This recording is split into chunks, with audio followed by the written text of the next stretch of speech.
ईश्वर कौन है? ईश्वर मीन्स परमात्मा, परमेश्वर। अब ईश्वर कौन है, इसके लिए तो बहुत हजारों सालों से खोज चल रही है, और ईश्वर के लिए ही तो आज लड़ाइयां लड़ रहे हैं। कोई कह रहा है मेरा ईश्वर बड़ा है, कोई दूसरा कह रहा है मेरा परमात्मा बड़ा है, कोई कह रहा है मेरा परमेश्वर बड़ा। तो वास्तव में परमात्मा क्या है,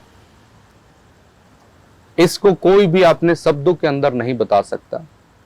एक दोहा है रहीम का, अक रहीमन बात आगम की और कहन सुनन की नाही, जो जानत वो कहत नहीं, कहत सो जानत नाही।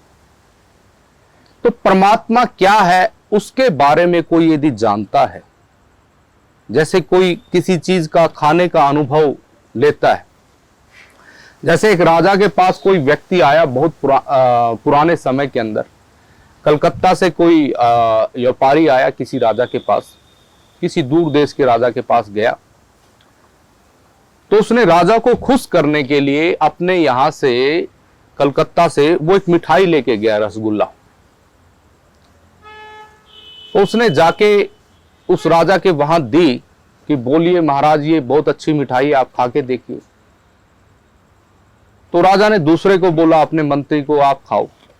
मंत्री ने खाई, उसने बोला कैसा स्वाद है? उसने बोला बहुत मीठा और मुलायम है। राजा को स्वाद महसूस नहीं हुआ।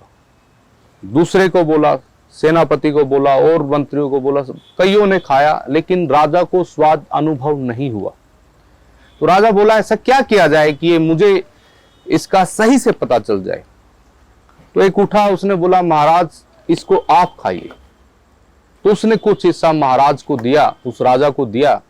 तो राजा ने उसका सेवन किया, तो फिर बताने की जरूरत नहीं रही। राजा स्वयं जान गया कि रसगुल्ला क्या है और इसका स्वाद क्या है। ऐसे ही ईश्वर क्या है, इसको लेके बहुत तरह की बातें, बहुत तरह के लोग बात करेंगे। लोगों के शरीर में भी परमात्मा आता है, हिलने लग जाते हैं ऐसे ऐसे करके, बाल खिंडा लेते हैं।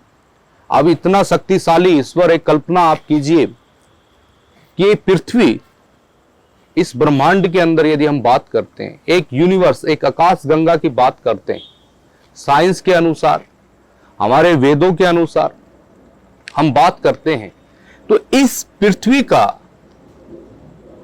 इस आकाश गंगा में, एक ब्रह्मांड के अंदर भी यदि हम उसको करते हैं, तो जितना एक धूल का कण है इसका है, इस पृथ्वी का, इतना बड़ा अस्तित्व भी, इतना अस्तित्व भी ब्रह्मांड में पृथ्वी का नहीं है। एक आकाश गंगा से हमें हमारी पृथ्वी नहीं दिखती, हमारा सूर्य नहीं दिखता।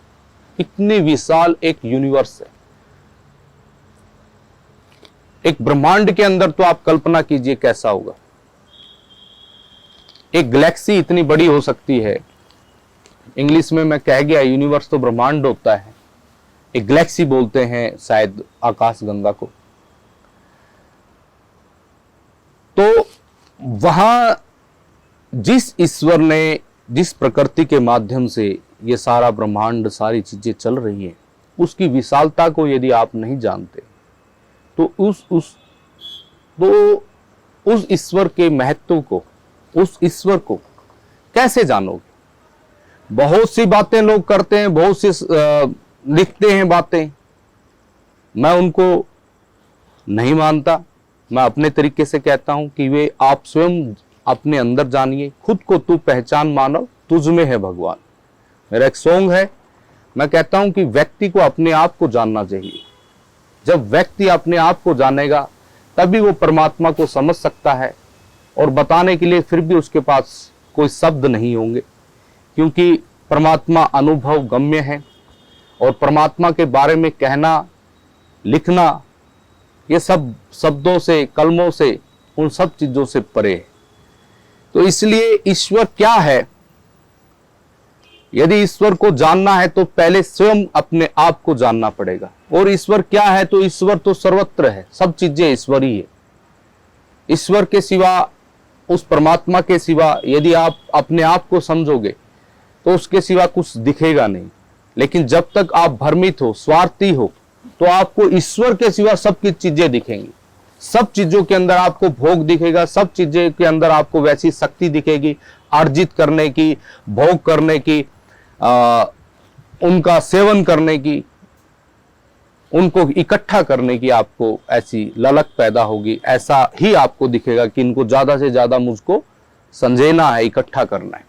लेकिन जब आप वास्तव में अपने स्वरूप से जुड़ोगे तो उस दिन आप ईश्वर को जान सकते हो और फिर आपको ईश्वर के सिवा कुछ भी दिखाई नहीं देगा।